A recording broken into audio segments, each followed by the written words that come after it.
नमस्कार, news PR में आपका स्वागत है। मैं हूं आपके साथ प्रीति झा। बिहार में शराबबंदी कानून के तहत पटना में एक ऐसा वाकया सामने आया था जहां पर एक शादी समारोह के दौरान दुल्हन के कमरे में बिहार पुलिस घुस आई थी और उसके बाद ये मामला काफ़ी तुल पकड़ लिया और ये मामला देश के संसद तक पहुंच गया। जी हाँ, मैं आपको बता दें कि ये मामला जो है आज संसद में लोकसभा की कार्रवाई के दौरान लोजपा रामविलास के अध्यक्ष यानी कि चिराग पासवान ने उठाई है और इस पर उन्होंने क्या कुछ कहा है आप जरा सुनिए।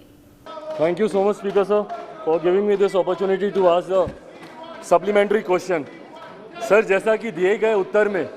स्पष्ट है कि पिछले एक वर्ष में महिलाओं के अपराध के मामले में कमी आई है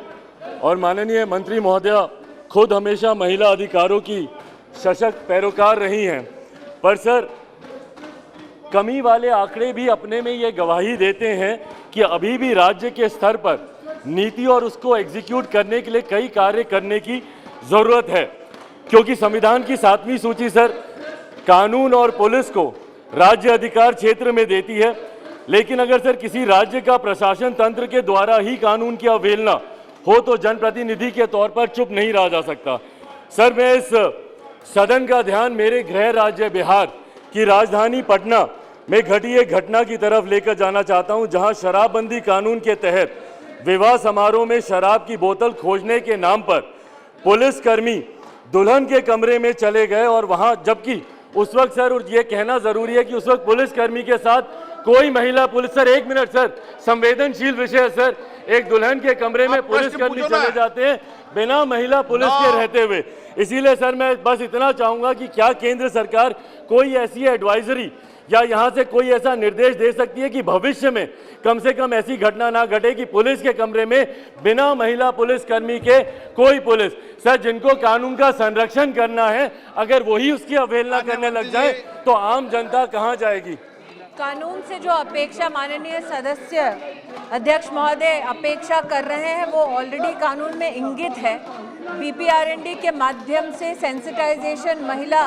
और महिला पीड़िता के संदर्भ में ऐसा प्रावधान हम निर्भया फंड के अंतर्गत कर चुके हैं, लेकिन जब पुलिस पर आक्षेप लगता है तो ये भी सदन में कहना उचित होगा कि देश भर में 35 राज्यों में जो महिला हेल्पलाइन चलती है उसमें पुलिस कर्मियों ने लगभग 55 लाख महिलाओं का संरक्षण करा, उनकी सहायता की। देश भर में 700 से ज़्यादा वन स्टॉप सेंटर्स चलते हैं जिसमें 4.5 लाख महिलाओं का संरक्षण, उनकी सेवा और उनको न्याय दिलवाने का काम देश के पुलिस कर्मियों ने किया।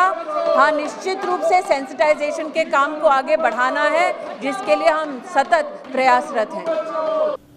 तो आपने सुना कि चिराग पासवान क्या कुछ कह रहे हैं। जो वाकया वो पटना में घटित हुई थी इसको लेकर कि जिस समय दुल्हन के कमरे में बिहार पुलिस की एंट्री हुई थी वहां पर उनके साथ एक भी महिला पुलिस नहीं थी और साथ ही साथ उन्होंने संविधान की 7वीं सूची का जिक्र करते हुए कहा कि कानून और पुलिस को राज्य शासन के अंतर्गत देती है, लेकिन जब पुलिस ही ऐसे करेगी, राज्य सरकार ही उनके कानून को अवहेलना करेगी तो फिर जनप्रतिनिधि कैसे चुप रह सकता है। तो फिलहाल इस वीडियो में आज बस इतना ही। बाकी के खबरों के लिए देखते रहे न्यूज़ पीआर। धन्यवाद।